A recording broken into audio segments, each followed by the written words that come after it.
yeah. You know what time it is. For another one of them article reviews, right? By the way, I did put the article link in the description, did I? Oh, I did not. Well, let me do that before I do anything else, because I do really want to give credit to the lovely creator of the article I'll be doing today. But while that is going, what's going on, everybody? Crazy Dog back with another late night Cleveland Guardians article review. I was actually thinking about doing this in a video. But again, you know me, I like to talk a lot. Doing a video on something like an article review, knowing me, could go anywhere from 10 minutes to me literally running and opening my mouth and letting it run for like an hour. Especially if it's an article like what we've seen on Bleacher Report. Now, this isn't technically a Bleacher Report article, hence why I didn't do the Bleacher Report article review for you. It's actually from the Guardians Spinner covering the corner. The article was created by a dude I know very well on Twitter, Quincy Wheeler. He always creates some banger articles, so I gotta show some love. Always gotta show love. Banger articles, so I gotta show some love. Always gotta show love, right? Because I'm not, obviously this isn't monetized, duh. Because I'm not gonna make money off of his stuff. That's not what you want to do. All right, so I saved it. There we go. All set. Yes, sir.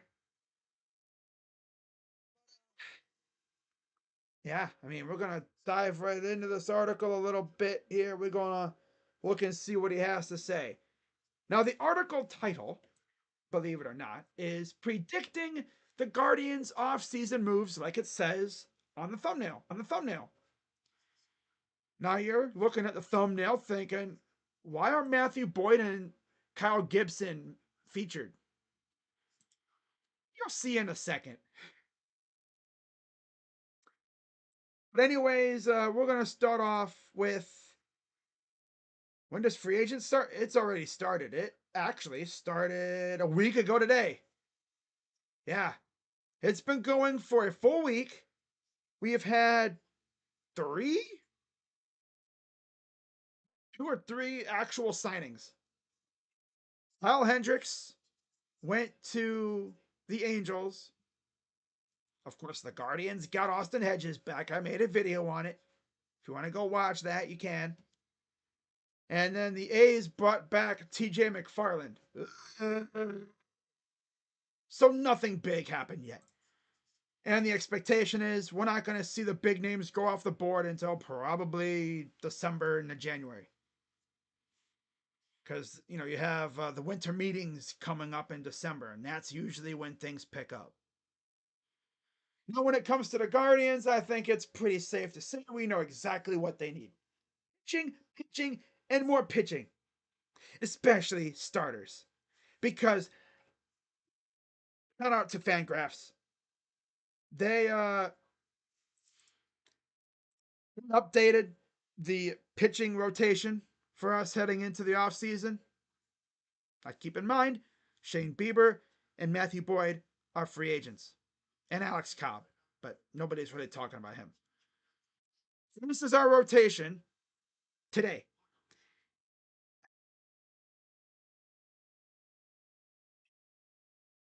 I'll tell you what, though, not trying to disrespect the dudes and everything, but this rotation, nah, nah, nah, nah, nah, nah, nah, nah, nah, nah. No. This rotation right here, man, reminds me of what we saw at times last year, especially with after Bieber got hurt, Tristan. Can we trust him? Can we trust in Tristan? Logan Allen stinks. He's not even on here. This is pretty much what our rotation was from like May until freaking July. This was literally our rotation. Pretty much. Maybe Lively, Gavin, Cantillo, and McKenzie.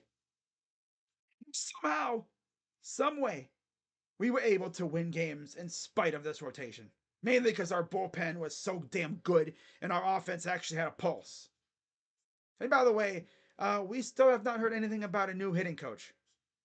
I'm sure they're looking. But yeah, they're probably really going through a deep search. Now, I'm not going to talk about the lineup because the lineup, this is irrelevant right now. Because this article is talking about pitchers.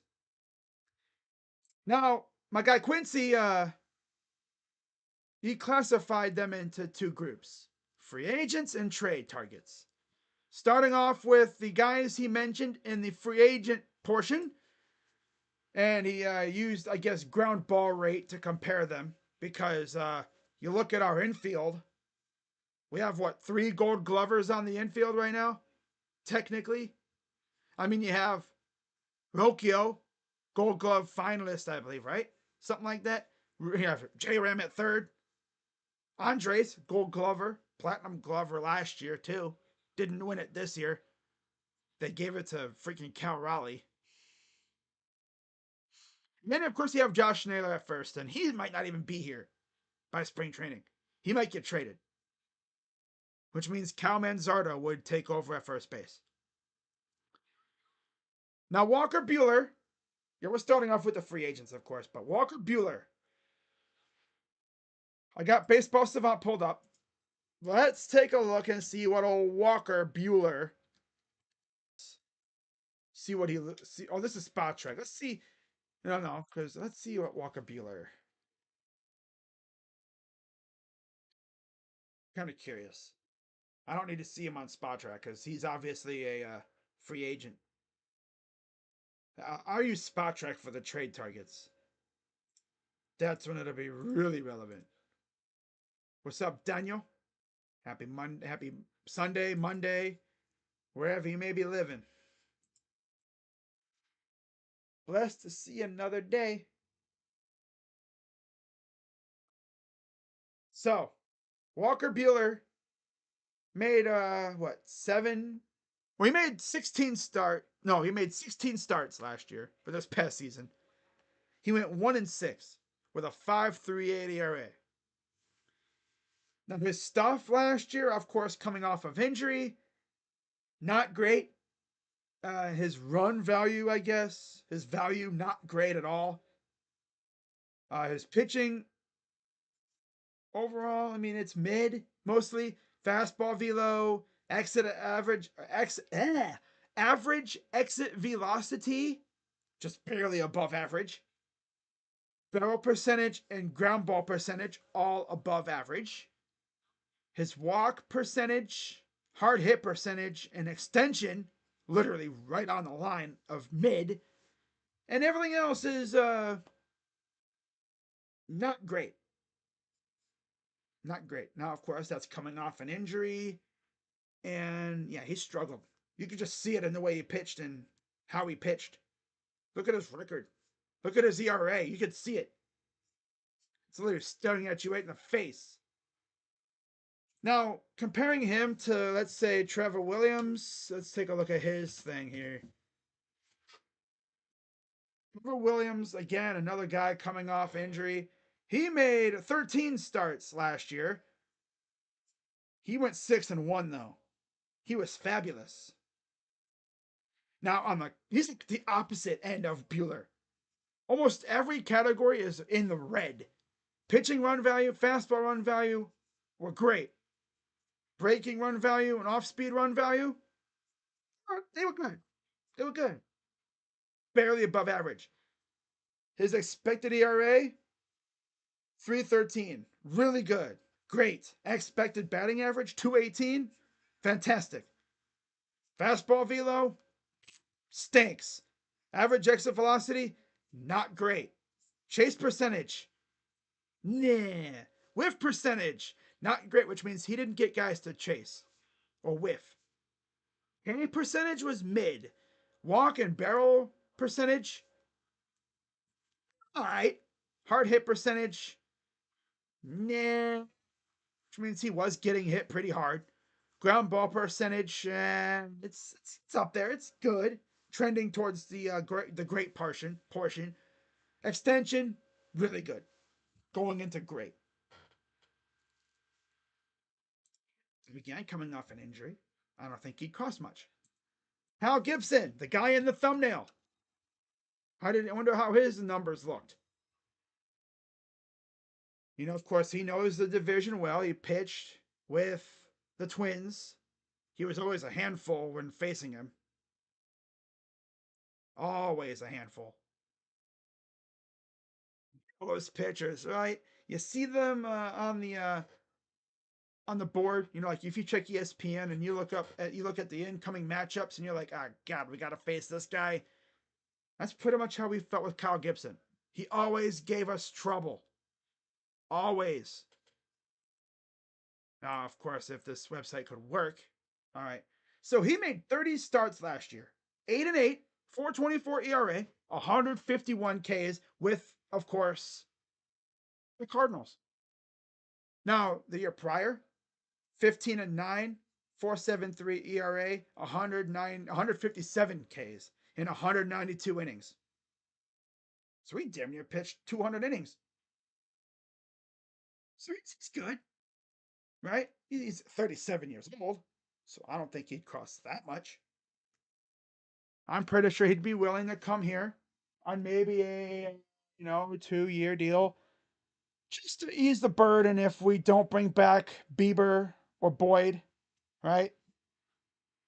Maybe you bring back Boyd and you don't bring back Bieber. You maybe fill the role, and fill it with Gibson, right? That wouldn't be bad in my opinion.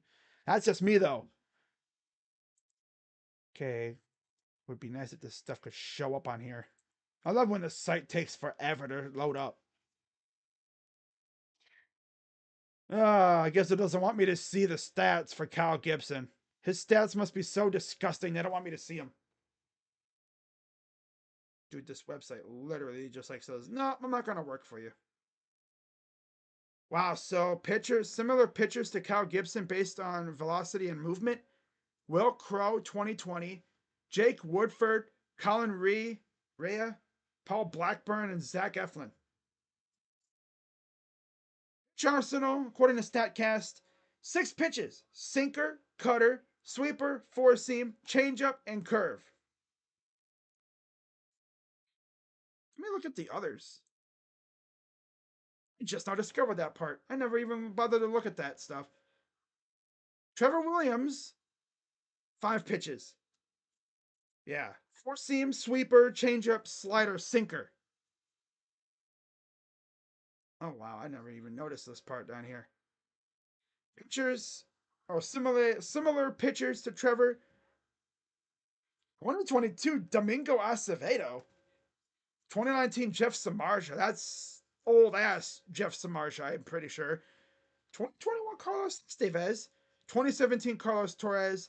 2022 Reed Detmers. Comparable. Wow. Okay. Wow. Dude, Baseball Savant is freaking crazy.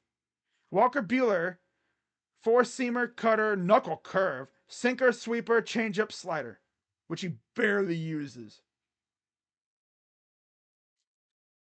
Comparable pitchers: Caleb Killian, Mitch Keller, Keegan Thompson, Mitch Keller again, and then Jameson Taillon. Okay, that's all. All right, then. I'm not gonna go through all that. I'll be here forever if I try all that stuff. So, Kyle Gibson. All right, let's fast forward here. I guess this stuff is so disgusting that it doesn't want me to see it. Yo, dude, if I show you his freaking bars, your face will literally melt off your freaking head, bro. Your skin will go. That's literally not even showing me. I can't show you, man. I can't. It's too disgusting, bruh. It's too disgusting. You don't. Oh,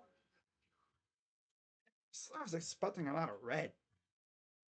I see a whole lot of mid. I mean, literally, it's not the greatest stuff I've ever seen. My face is not melting off my face, off my body right now, off my face here, my skull. Ah, I mean, his extension is really good. This is mid. Now maybe again you put him in the Guardians pitching lab, and maybe he has a Ben Lively-esque year with us. Except he wouldn't essentially fizzle out by the time the season ends because Lively, to be fair, last year was the most he's pitched, I think, maybe ever. I think he's pitched that deep in a season before. You could just tell. Early in the year, he was damn good. He was literally our number 2 best pitcher. By the time the season was over, he was probably our 4th or 5th best pitcher. Granted, you know, Matthew Boyd had come out of nowhere, coming off of Tommy John, and looked like a damn ace. Tanner Bybee was Tanner Bybee. Gavin was up and down, up and down. Alex Cobb couldn't freaking stay healthy. And Logan Allen, well, he stunk. He wasn't even featured. Tristan and Logan Allen literally spent the second half of the season in AAA. And it's funny because I swore when the All-Star break came, I was like, oh, you know, they're just going to give him the All-Star break to figure it out and they'll be back. Logan, I think, had, 2 or 3 starts, and then that was it. We never saw Tristan the rest of the season. That tells you all you need to know about Tristan. Do I really think we're going to rely on Tristan McKenzie next year? If we're trying to compete, it's hard to see Tristan starting games for us. If I'm Stephen Vogt, I'm trying him in the bullpen. Right? I'm putting him in the bullpen. Ease on his arm a little bit. Because I'm not trying to see his arm fall off the bone. Right? I hope he doesn't have a Danny Salazar-esque collapse and just vanishes. And then in 3 or 4 years we see him pitching in freaking Mexico. That would be the worst. Because he was like our number 1 prospect for a little while. But he just can't stay healthy. My God. Wow. Yeah, Tom Gibson would be great. You know, of course, Frankie Montas, I'm not really going to talk too much about him. I've already talked about him before. He would be the most Guardians pitcher ever. This guy I actually kind of wanted a few years ago. Like I said, when he was leaving Oakland. When Oakland was getting rid of him, I wanted him so bad. But then, of course, he went to the Yankees. I think he got hurt. Yeah, he only pitched 1 game in 2023. 2022, he wasn't good at all. Yeah. He pitched 1 inning in 2023. It was with the Yankees. Yeah. His stuff, not great, but I'm sure we could fix it. You get him in the pitching lab. You get Carl Willis to work with them. I'm sure he could turn him into a low-key stud pitcher. His pitches, though, he uses 5 pitches: 4-seam sinker, cutter, split finger, and slider. Split finger, huh? Wow. All right. Now, another guy that I really wanted this past season was Yusei Kikuchi. Man, I was like, bro, we need to trade for Kikuchi. Right? And I wonder, did we try to trade for Yusei? He went 9-10 last year in 32 games, 32 starts, 200 Ks with Toronto and Houston. His stuff is so good though. Breaking run value, damn good. Pitching run value, all right. Fastball run value and off-speed run value, yeah. But man, you look at his pitching overall, like his stats on Baseball Savant, there's a lot of red. Yeah. Extension is 90. Damn good. Walk percentage, K percentage, whiff percentage, all really good.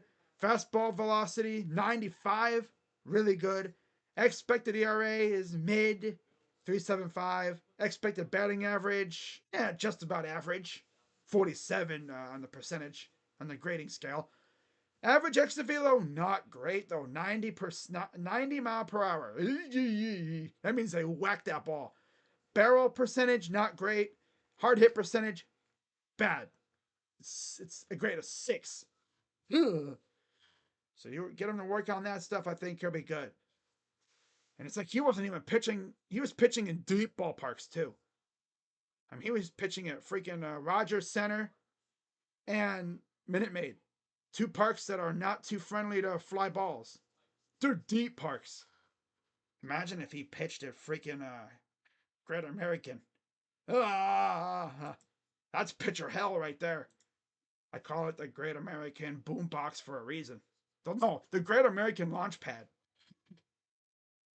If you're a pitcher, be wary going to Great American Ballpark. Because that park is a launch pad. You think Coors is bad? Think Coors, but with, lower elevation. That place is almost as bad as Coors with the homers. Yeah.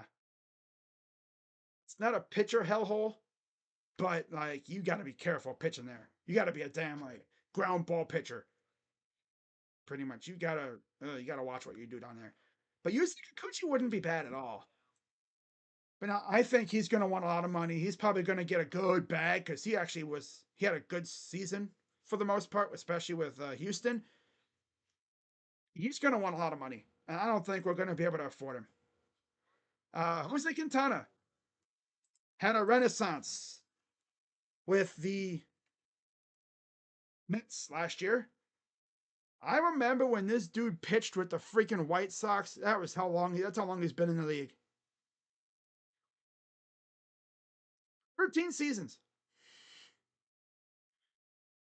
Coming off a 10-10 season, he pitched 31 games, 170 innings, and 135 Ks, and his stuff is good. Yeah, his stuff was great for the most part. Pitching run value and fastball run value were really good to great. Breaking run value, not great. Off-speed run was mid, literally 50 on the grading scale. A 0. Pitching, expected ERA, expected batting average, not good. Average exit velocity, though, not too bad. It was almost great. Barrel percentage and ground ball percentage were also really good, too, which is lovely. Which is very good. Fastball velo, whiff percentage, and K percentage were bad. And again, with him having a good season with the Mets, I think he's going to want a decent contract. Now, he's 35. I'd at least inquire. He'd be a great veteran for that clubhouse, and it'd just be cool to see him out there for us and watch him go out there and shove. Right? Now, another name mentioned, Alex Cobb. We talked about him before. I mean, he's like all off-speed stuff. We saw him in person, in first person. He was good. I mean, he damn near no-hit the Pirates. But we saw against the Yankees, like, man, he had trouble. I think he even hurt himself again, too. That's how Ben Lively got on the freaking playoff roster. He hurt himself again. Of course, he put Matthew Boyd had a 38% ground ball rate. To mention how high Alex Cobb's ground ball rate is. We saw that at times. The dude induced like 1 billion ground balls with us. He's not hard to hit. So I don't know if I really want him on my team. If I had to choose 2 guys from this list right here, get me Trevor Williams Oh no, she could go Trevor, but I'd go Kyle or Frankie. And if not those two, get me Jose Quintana and Trevor. There. Any of those guys would be fantastic. Now, I am talking about the Guardians here, however. And we all know what they're going to do, right? My expectation is they go with someone maybe from this list. Maybe they get like Kyle Gibson and bring back Matthew Boyd. That's actually what they could probably do. But yeah, they're we're thinking, oh, they could probably do that, right? Yeah, they probably could, but we all know what they're going to do. Oh yeah, we already know what they're gonna do.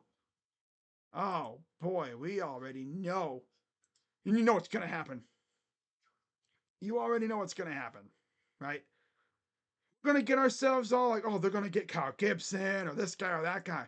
No, what they're gonna do is they're gonna go deep into the clearance bin again.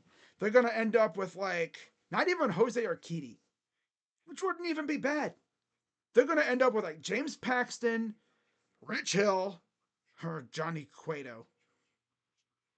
Honestly, I wouldn't even be mad if we brought in Johnny Cueto on a minor league deal just to see if he still has a little left.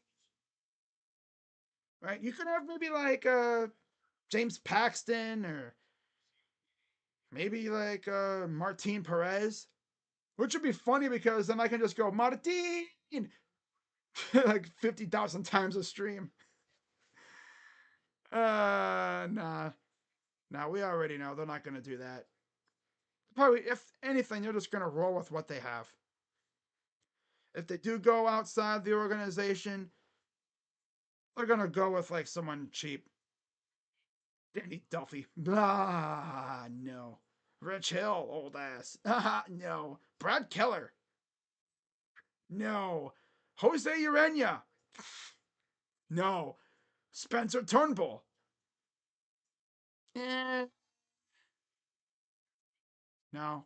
Soroka? No. Carlos Carrasco. Gonna bring back Cookie again, aren't they? They're gonna pull a Cavs. They're just gonna bring back everybody. Group bringing in outside free agents. They're just gonna bring back everybody. The Browns did it for the most part. Although the Browns did add some outside guys. The Cavs literally ran it all the way back. So why not the Guardians? Because, they don't have the brightest minds sometimes. They don't act the most logical. Or they're just going to leave it as is and roll with the rotation I showed you guys earlier into the season. Which will probably piss a lot of this fan base off because you're putting your faith, once again, in Triston McKenzie, who can he even pitch? I have no idea. Tilo, he showed he can do stuff, but I don't know if I can trust him as a starter. The other three, I mean, come on. Really? Are we serious right now? We're defending not conference, but division champion with a rotation like this. If you didn't know any better, you would have thought we were rebuilding. Oh well. Yeah, we'll see what they do there. Now, the names that were mentioned for a trade: Garrett Crochet, Edward Cabrera, Jordan Montgomery, Merrill Kelly, Erick Fedde, and Jameson Taillon. Garrett Crochet, we already know, 2 years left. In fact, while I'm talking about Garrett, I saw on Twitter earlier this little piece right here. Let me minimize it a little bit more. There we go. This little thing right here from BR Walkoff, a nice little proposed trade talking about the Guardians acquiring Garrett Crochet for outfielder Jason Chourio, first baseman Ralphie Velasquez, and right-handed pitcher Braylon Doty.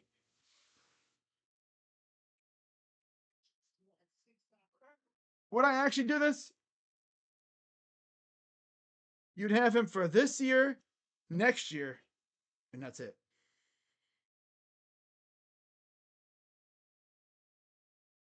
if you're going all the way in, you kind of have to. I mean, go balls to the wall with it. Right? Go balls to the damn wall with it. The thing is, yeah, you'd be giving up some good prospects, but they're prospects. You don't know how they're going to look in the major leagues.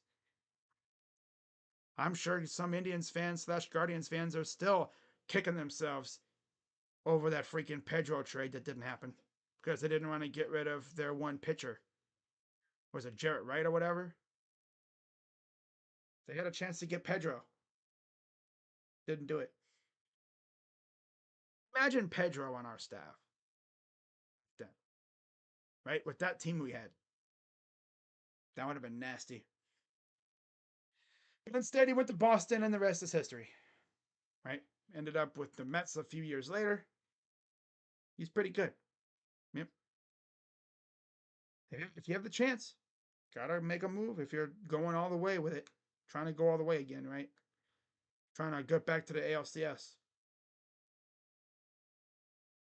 So, what would we be getting with Garrett Crochet? Well, looking at his baseball savant, and yeah, you'd be getting absolute filth. Look at all that red. No. And in terms of his contract, you'd be getting all that filth for 2 years, pretty much. Unless you maybe extended him. He's got 1 more year of arbitration after this year. Then he's a UFA.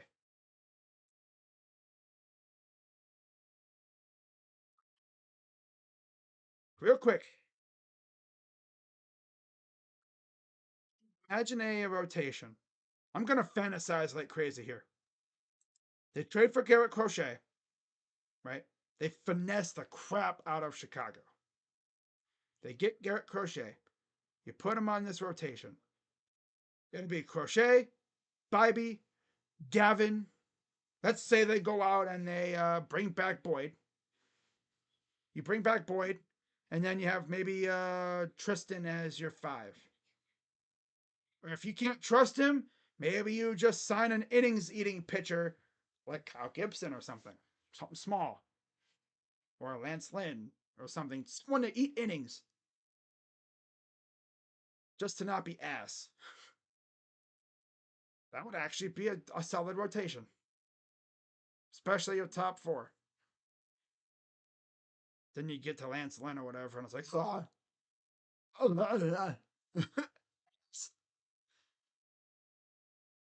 but he's just here to eat innings until Shane Bieber possibly gets back, if we keep him, which I don't even know if we will. Now, looking back at the trades the trade targets. I mean, you have Garrett Crochet. I just talked about him. Nasty. Edward Cabrera. I was just looking at this dude. This dude is disgusting as well. And he still has quite a bit of years left. Let's take a look at his freaking spot track, too. Now, his stuff isn't the best. His value stuff, not great at all, actually. But his actual pitching? Yeah, his actual pitching is actually pretty good. His fastball velo is at 96. Ground ball percentage, extension, K percentage, and whiff percentage all really good. Expected batting average and chase percentage are mid. His expected ERA, average exit velo, walk percentage, barrel percentage, and hard hit percentage, not great or ass. So you'd have to work on that stuff, but you get him in again. You get him in the pitching lab here with the Guardians. You get Carl Willis to work with them, turn him into a damn ace.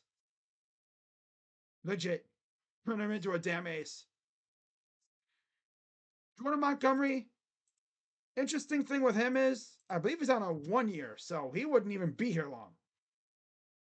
Because, Boras is low-key not a good agent. Waited for, like, ever to freaking sign.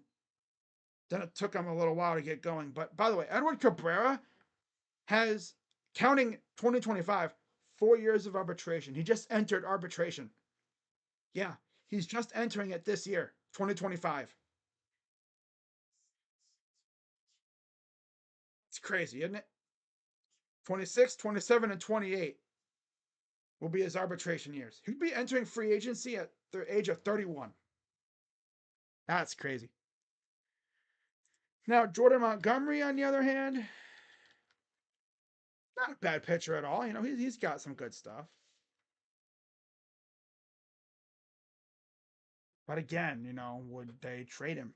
He's got a player option that was picked up for 2025. So, yeah, he'll be a free agent in 2026. Okay.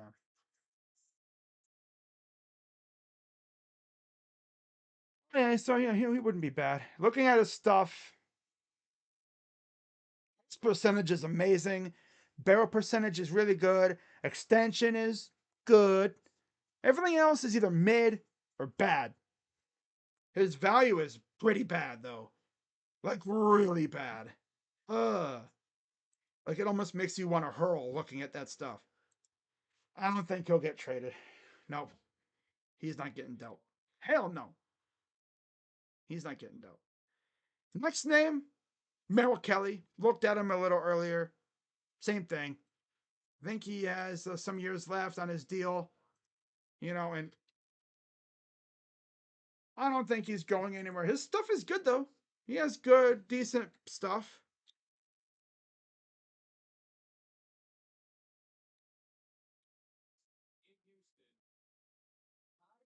So, looking at Merrill Kelly here, as soon as it wants to load up. There we go. Merrill Kelly in 6 seasons, coming off a 6-1 record, a 6-1 season. Oh, I'm sorry, 5-1 season and 13 starts, so he barely pitched. Off speed run value, elite level numbers. 98 on the grade scale. Everything else is mid or bad. On pitching wise, chase percentage and walk percentage are amazing or like really good. Everything else is mid or just horrible. And his contract, he has a club option for 2025 that was picked up. Then he's a free agent in 2026. So yeah, it's not going to happen, I don't think. Nope. Rick Fetty, of course, the guy that I kind of wanted this past season, got traded to the Cardinals. Contract. Of course, this guy always owned us with the White Sox last year. Coming off a season 9-9, 31 games, 154 strikeouts, and 177 innings. His value numbers are really, really good.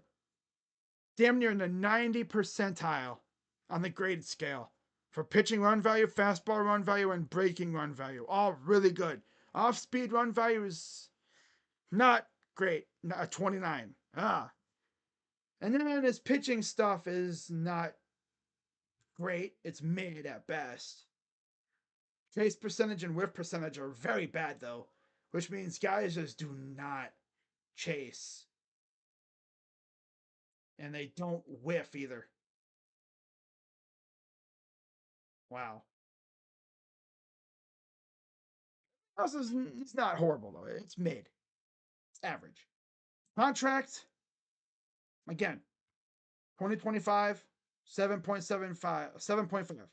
So, yeah. He'll be a free agent in 2026. And then the final name, Jameson Taillon. Give me some of that Jameson, baby. Former Yankee pitcher, former Pirate as well.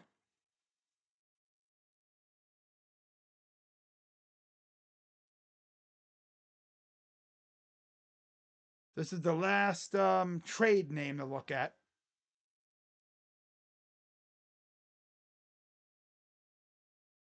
Derek Fetty.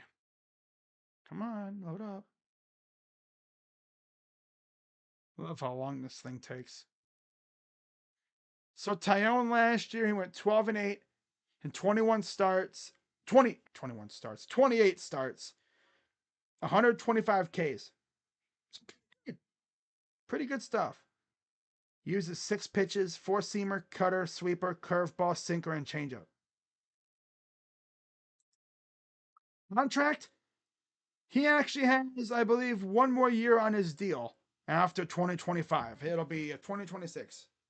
And then he'll be a free agent in 2027. So he probably would cost a little bit more. Pitching run value and fastball run value are damn good. Breaking run value is above average. And off-speed run value stinks. Then you look at his pitching, his walk rate, his walk percentage, damn good. 4.9 walk percentage. Damn. Everything else is mid or bad. Wow.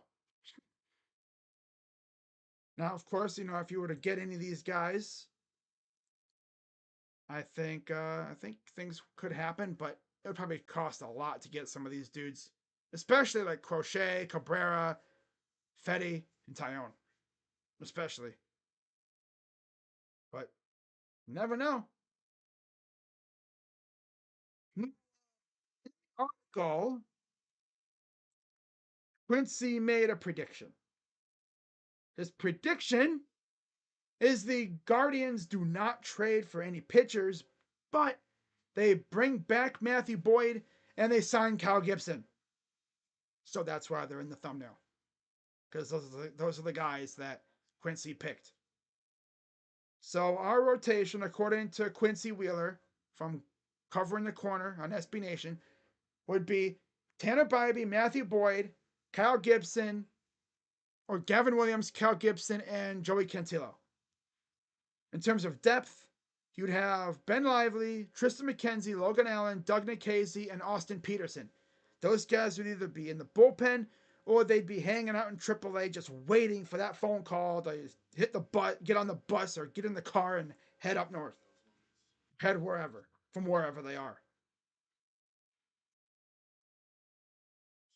Because the toughest part is the Clippers could be on the road.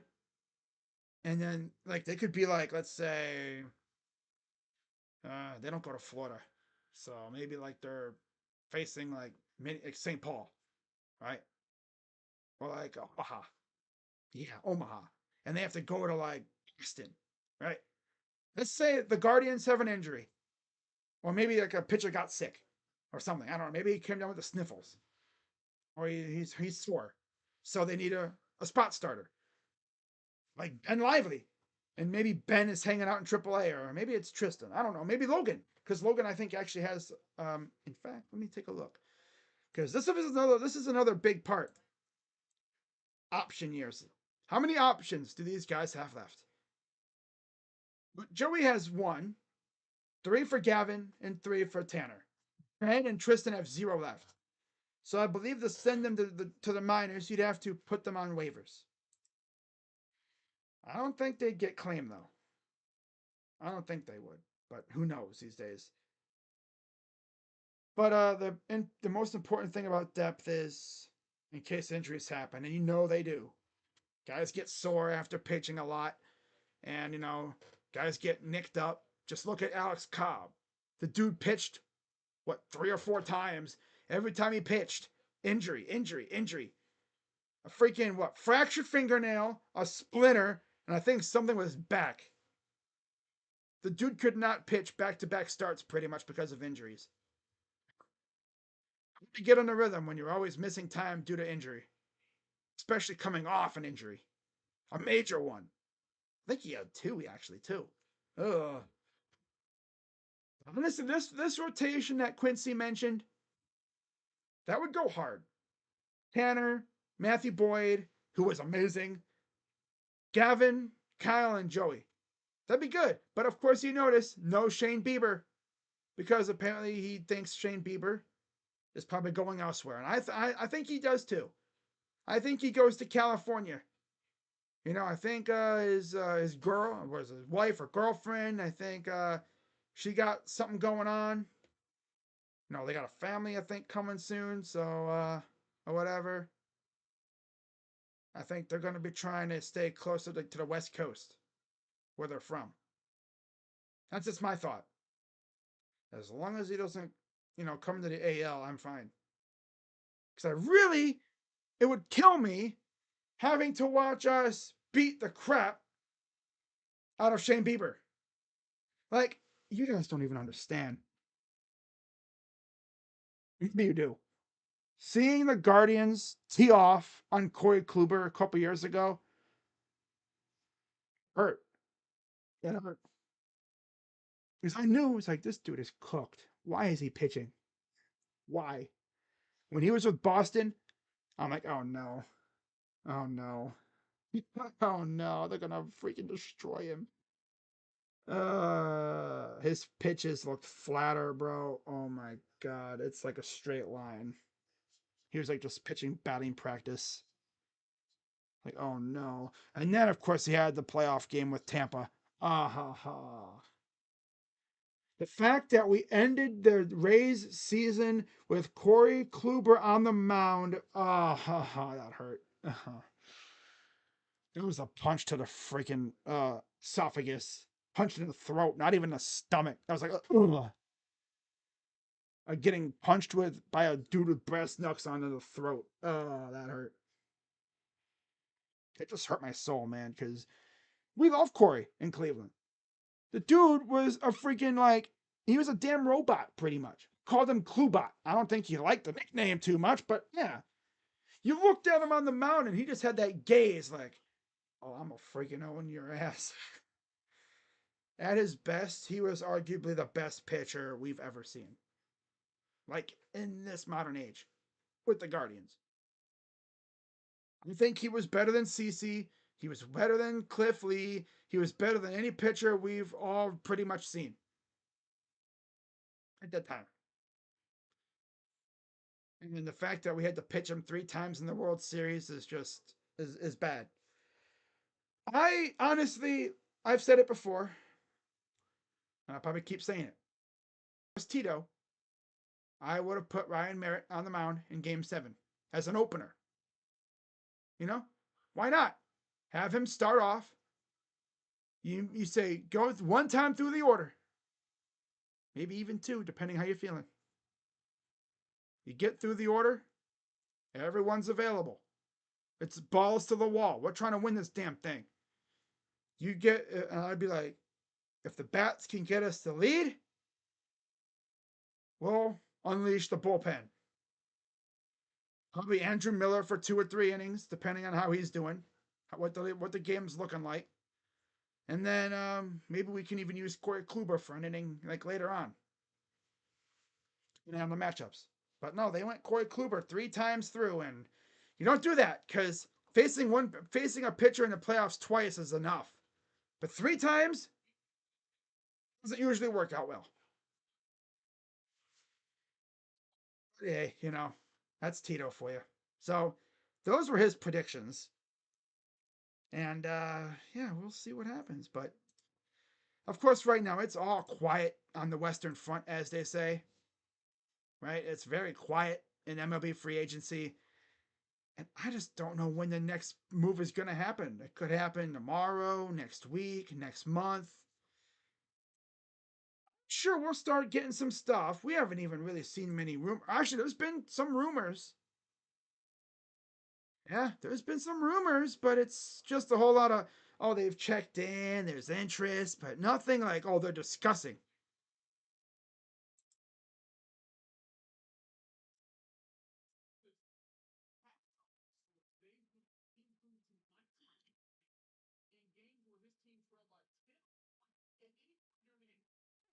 My God. Just reading through Twitter real quick before I wrap this up. But yeah, if the Guardians do ever sign or make a trade, because I'm sure they'll be active in the market too for trades, especially with Josh Naylor, I will definitely have a video for whatever they do. If I see any legit rumors from like any legit sources, I will definitely have a video. You know it for sure.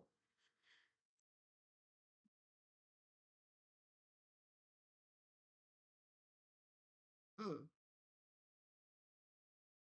A reticulated python bear burned in a wildfire trying to protect her eggs. Not gonna lie, I saw that picture and I thought it was a fist. That sucks. That's sad. Wow. Hmm. Jim Allen. What's this? Who's J Ball Allen?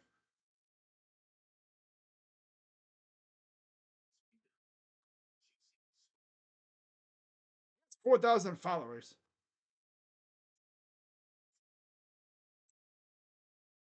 The Dodgers are not a lock to sign Roki Sasaki. He will go where he thinks it is in his best short-term and long-term interest to go. A source close to Sasaki said a small market team with a solid development setup and plan could be the best destination.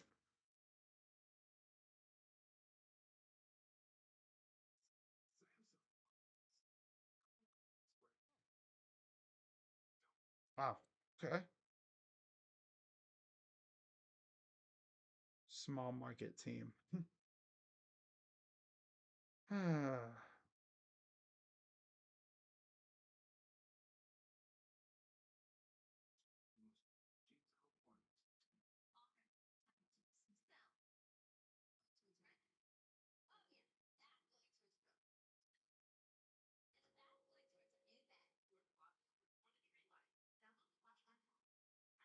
Just reading through some stuff here.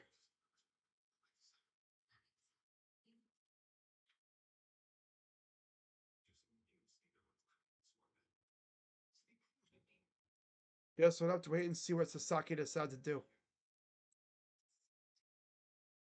Oh well. So I'm gonna wrap this up, guys. I'm gonna get ready to go to bed. I'm gonna have my stream tomorrow set up, and then again going to bed.